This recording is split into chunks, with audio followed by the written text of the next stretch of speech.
साथियों,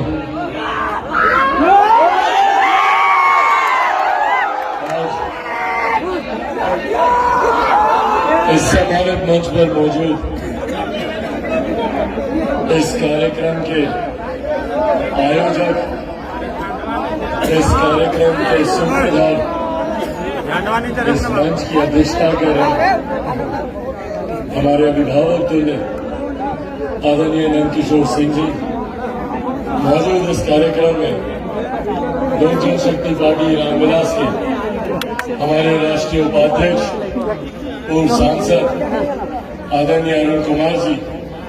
मौजूद यहाँ पर लोक जनशक्ति पार्टी रामविलास के हमारे बिहार प्रदेश के प्रधान महासचिव संजय पासवान जी, मौजूद हमारे युवा के प्रदेश अध्यक्ष जिनकी अध्यक्षता में अभी कुछ समय पूर्व टिकारी में हम लोग एक बड़ा जन सैलाब उसको कह सकते हैं, एक युवा संवाद हम लोग वहां पर करके आए। मौजूद यहाँ पर राकेश सिंह उर्फ गड्ढू जी, मौजूद यहाँ पर डॉक्टर प्रकाश चंद्रा जी, मौजूद हमारे जिला अध्यक्ष अनूप ठाकुर जी, मौजूद रफीगंज से हमारे साथी मनोज सिंह जी, मौजूद औरंगाबाद से हमारे मजबूत युवा साथी सोनू सिंह जी, मौजूद विजय अकेला जी, मौजूद सरुण पासवान जी, राजीव रंजन सोनू जी, हमारे बक्सर के जिला अध्यक्ष अखिलेश सिंह जी, मौजूद यहाँ पर डॉक्टर रामविलास पासवान जी, मौजूद यहाँ पर संजय सोम जी, अभिषेक सिंह जी, विमला देवी जी, अमित पासवान जी, सुरेश पासवान जी, कमलेश कुमार जी, कुमार साहब जी, मौजूद यहाँ पर लोक जनशक्ति पार्टी रामविलास तमाम मजबूत पदाधिकारी साथी, मौजूद यहाँ पर आयोजक समिति के तमाम मजबूत सम्मानित सदस्यगण, मौजूद यहाँ पर प्रेस मीडिया के पत्रकार साथी, आदरणीय बुजुर्गों, माताओं, बहनों, मेरे तमाम नौजवान युवा साथियों,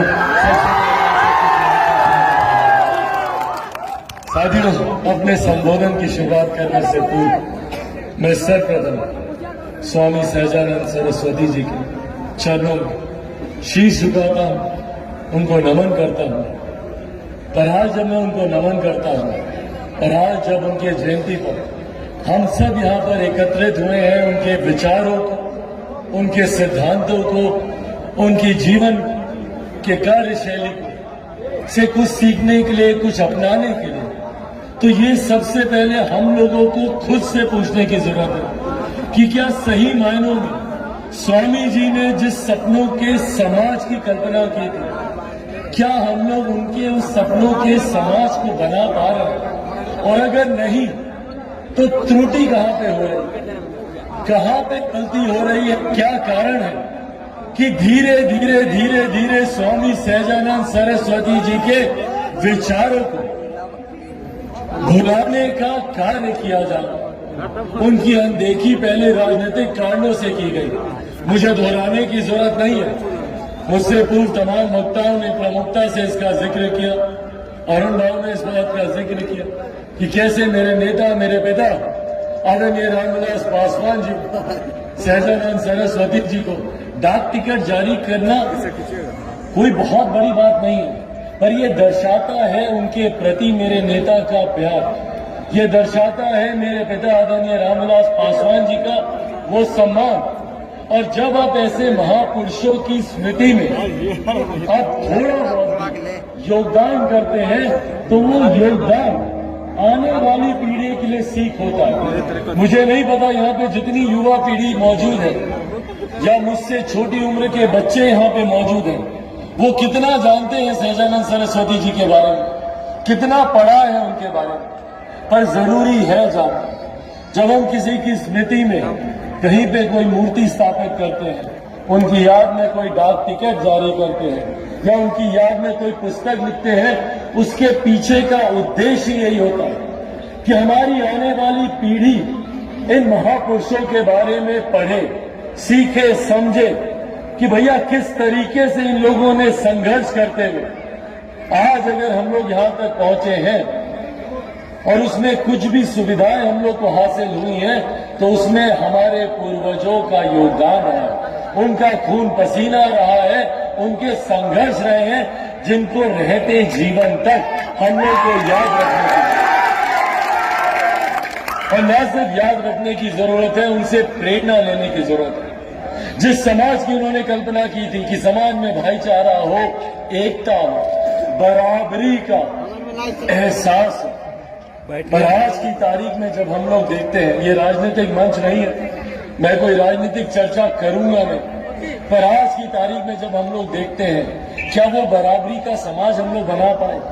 कई ऐसे राजनीतिक दल हैं, कई ऐसे राजनेता हैं जो अपने अपने स्वार्थ की राजनीति के लिए हम लोगों के बीच बंटवारा करने का प्रयास करते हैं, विभिन्न तरीके की राजनीति का कभी अगड़ा, कभी पिछड़ा, कभी हिंदू, कभी मुस्लिम, कभी लाभ, कभी कुश, कभी कोरी, कभी कुर्मी, कभी महिला, कभी पुरुष, विभिन्न तरीके से हम लोग को बांटने का प्रयास किया जाता है, जबकि हकीकत है कि भैया जातिवाद में है, धर्मवाद में है, पहले हम सब बिहारी हैं और बिहारी होने पर हमारी पहचान है भैया बिहारी। लोग जो हम लोग को जातियों में, धर्म में बांटने का काम करते हैं, हकीकत में अगर हिंदू हासिल करें। साथियों, मैं एक ईमानदार प्रयास कर रहा हूं, मेरी रगों में भी एक ऐसे नेता का खून है, मेरे पिता आदरणीय रामविलास पासवान जी, जिन्होंने पूरा जीवन समर्पित किया अपने प्रदेश के, अपने लोगों के,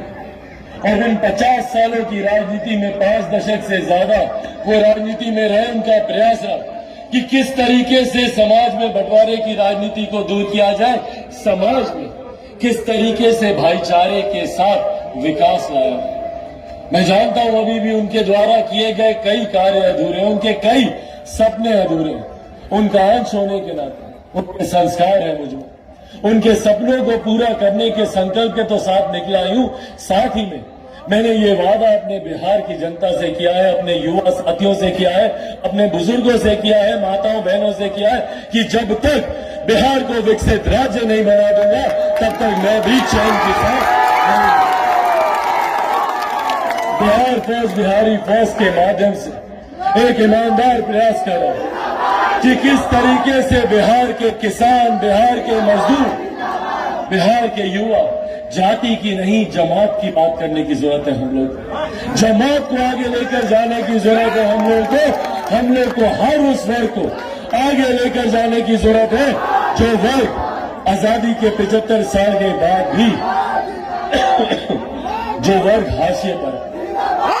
उसको आगे लेकर जाने की बात है। आज भी मैं देखता हूं भाई, मेरे युवा साथी मजबूर हैं दूसरे प्रदेशों में जाने के लिए, शिक्षा के लिए, रोजगार के लिए। मैं बुजुर्गों को देखता हूं, दिल्ली जाते हैं, एम्स के सामने लाइन लगाकर खड़े रहेंगे दिनों दिन तक। क्यों? तो डॉक्टर से मिलने के लिए। भाई क्यों ये सुविधाएं हमें हमारे प्रदेश में नहीं मिलती? दूसरे प्रदेशों के किसानों को देख लीजिए, यहाँ के किसानों की बदहाल परिस्थिति देख लीजिए। धान की खरीद नहीं होती, पहले तो भाई उपज में कठिनाई, सिंचाई की जिस तरीके से समस्या, बड़ी बड़ी बातें करते हैं। भैया दशकों दिए हैं हमने आपको, दशकों दिए हैं, पर बदले में हम लोग को क्या मिला? आज भी मेरे युवा भाई दिल्ली जाते हैं, बंबई जाते हैं, बैंगलोर जाते हैं, गुरुग्राम जाते हैं। क्यों भैया? मैंने कभी नहीं सुना कि कोई बंबई का लड़का बिहार आता हो शिक्षा के लिए। सुना आप लोगों ने? दिल्ली का कोई लड़का लड़की बिहार आया है रोजगार के लिए? क्यों नहीं आता भाई? किस दिन हम एक ऐसा प्रदेश बनाएंगे? भाई भारत एक साथ आजाद हुआ, दिल्ली बंबई सब में एक साथ आजाद हुए, तो क्यों ये चमचमाते शहर बन गए? और क्यों बिहार प्रदेश अभी भी पिछड़ा प्रदेश कहलाता है? इस परिस्थिति को बदलने की जरूरत है। इस परिस्थिति को हम लोग को बदलने की जरूरत है, और वो बदल हम लोग तब सकते हैं जब हम लोग एकजुट हैं,